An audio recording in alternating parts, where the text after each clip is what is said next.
c'est le dernier moment, les dernières minutes, et c'est toujours un petit peu frénétique. Voilà, c'est normal, toutes les portes ouvertes sont comme ça.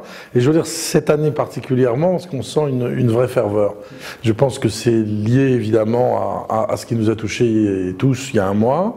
Et le sentiment de devoir peut-être voilà, faire des portes ouvertes un peu particulières quand même, d'autant que le thème cette année c'est masculin-féminin, un genre de porte ouverte, et qu'on va s'interroger sur ce qui a fait pendant très longtemps la constance de l'histoire de l'art. Qu'est-ce qu'une femme, qu'est-ce qu'un homme, qu'est-ce qui peut les lier, comment peut-on représenter le désir et comment qu'est-ce qu'il advient à ce désir quand il est justement représenté, quand il est donné à voir.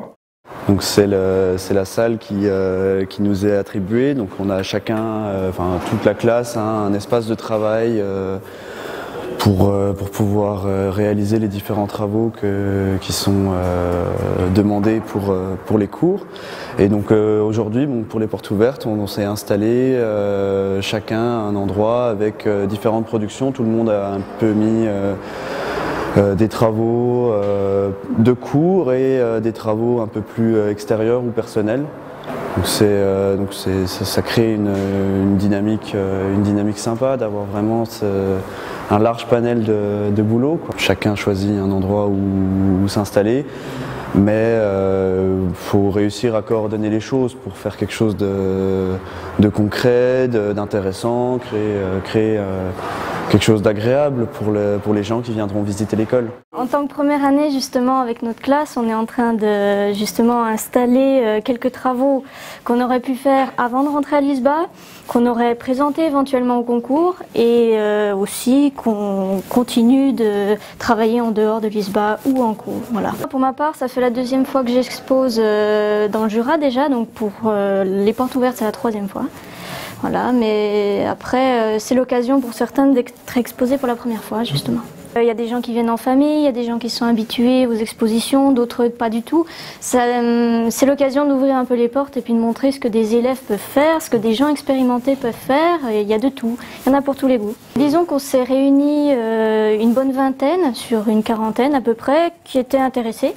Et chacun a commencé à proposer des travaux personnels de tout genre et au fur et à mesure, chacun apporte, chacun installe suivant le lieu. On s'arrange comme ça au fur et à mesure. Alors pour les JPO, on a préparé deux trucs. Alors moi de mon côté, je vais animer une chapelle Las Vegas où je vais faire des mariages habillés en Elvis. Et de l'autre côté, avec deux amis, Claude Boudot et Amandine Courtois, on a préparé des petits paquets de préservatifs avec des citations de films dessus. Que je marie des gens officiellement, oui. Officieusement, dans le privé, on l'a déjà fait une ou deux fois pour déconner. C'est pas légal, c'est symbolique. L'important, c'est de, à un moment, se retrouver à deux ou à plusieurs. Je sais pas encore quelle est la limite de ce truc, hein. Mais puis de se réunir et de se jurer la fidélité tous ensemble. Est-ce que tu as travaillé ton jeu de hanche ou quelque chose?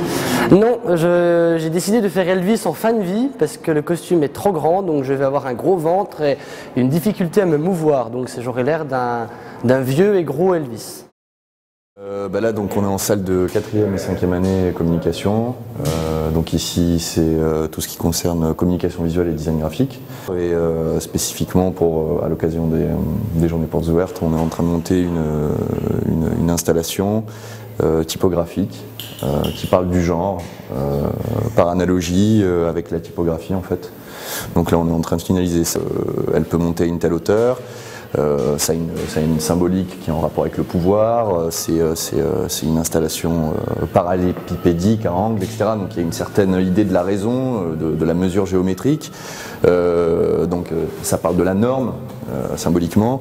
Et sur cette structure, on a pris une citation de Judith Butler, qui est une des théoriciennes du genre, qui parle du genre comme quelque chose de performatif, c'est-à-dire au même titre qu'un comédien performe un rôle dans une pièce de théâtre, les individus, les citoyens performent leur genre, et donc il y a autant de performances qu'il y a d'individus d'une certaine manière.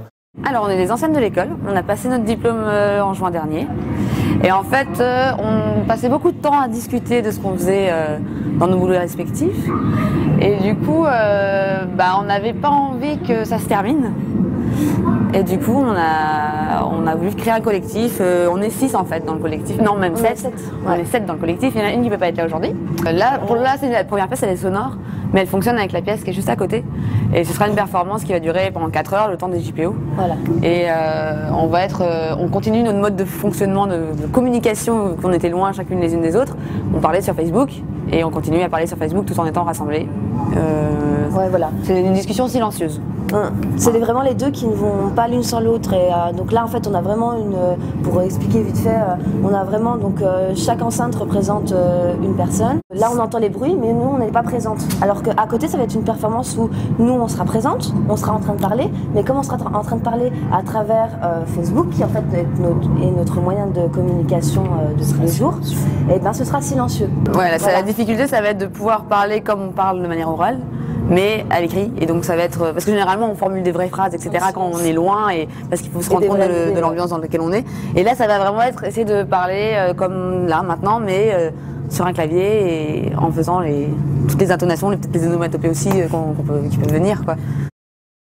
On voit bien qu'on a là quelque chose de constant, je crois, d'absolument constant, qui est que le langage porte, encore une fois, la trace archéologique, aurait dit Foucault, de cette question du genre. Camus, pour ne citer que lui, est mort par des gens qui ne savent pas lire son image. Il est mort de gens qui ne savent pas la lire. Et c'est aussi important de se dire qu'une école d'art peut, dans la coopération internationale, jouer son rôle. On peut aider les gens à lire les images, à les comprendre, à réaliser que l'obscène est dans nos regards et pas dans la chose même. Et tout est prétexte chez nous aussi à réflexion plastique. L'idée, c'est que les gens rentrent dans des univers qui sont des univers particuliers. Max Perrault qui fait un kiosque tout entier composé de dessins érotiques, un peu à la manière des maisons de thé, puisque c'est le récit, je dirais, le plus érotique de ces voyages en Extrême-Orient.